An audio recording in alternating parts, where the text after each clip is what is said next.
یہ دنیا تو آپ جانتے ہیں کہ دارالکبد ہے، یعنی ورلڈ آف پرابلم ہے. یہاں چیلنجز ہیں، یہاں طرح طرح کی رکاوٹیں ہیں. لیکن رسول اللہ کی یہ سنت جو ہے، اور اس طرح کی دوسری سنت ہے، ہمارے لیے ایک بشارت ہے کہ غیر شعور میں تو ایسا ہوا تھا کہ جو آپ کے مخالفین تھے وہ تلوار لیے ہوئے نکلے تھے آپ کی تلاش کرنے کے لیے. تو ڈھونڈتے ڈھونڈتے وہ وہاں پہنچ گئے جہاں کا غیر شعور تھا، اس کے منہ کے پاس. یہاں تک ابو بکر نے ان کی ایک جھلک دیکھی، وہ تو یہاں پر کھڑے ہو گئے. لگا تلوار اور بندوق لیے ہوئے دشمن آپ کے بالکل پاس آ جائیں، آپ گھیرے میں لے لیں، تب بھی یہ سنت آپ کو بتاتی ہے کہ گھبراؤ مت، اللہ پر بھروسہ کرو. لیکن بھروسہ کرنے کے معنی کیا ہے؟ بھروسہ کرنے کے بارے میں اپنی پازیٹیو تھنکنگ کو باقی رکھنا، پازیٹیو پلاننگ کو نہ چھوڑنا. کسی حال میں نفرت، تشدد، انتقام، لڑائی، یہ اس کا خیال نہ کرنا.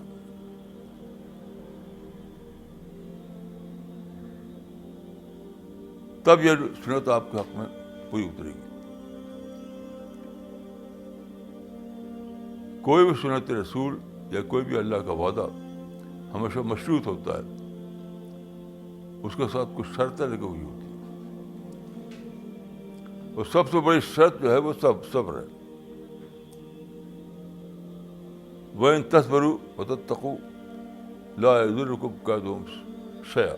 اللہ کے نصرت کو پانے کے لیے سب سے بڑی شرط ہے صبر. صبر کا مطلب کیا ہے؟ کوئی سچویشن پیش آئے، کوئی مسئلہ کھڑا ہو جائے، کوئی ٹربل کریٹ ہو جائے، کوئی بھی آپ کے خلاف صورتحال پیدا ہو جائے، تو ہرگز ریئیکٹ نہ کرنا، ہرگز نیگیٹو تھنکنگ کا راستہ نہ اختیار کرنا، ہرگز یہ نہ سمجھنا کہ بس یہ تو دشمن ہے، اب ان پر لعنت کریں آپ.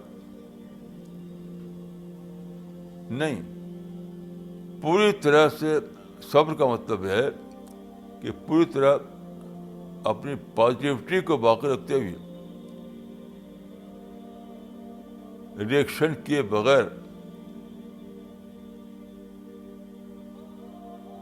اپنی پلاننگ کرنا مثبت ذہن کے تحت. یہ ہے صبر. اور یہ صبر جو ہے، یہی سب سے بڑا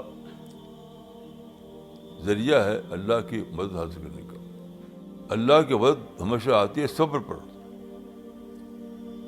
اور صبر نام ہے یہی کہ ریئیکشن کے بغیر، نیگیٹو رسپانس کے بغیر پازیٹیو پلاننگ کرنا، پیسفل پلاننگ کرنا، یہی صبر ہے.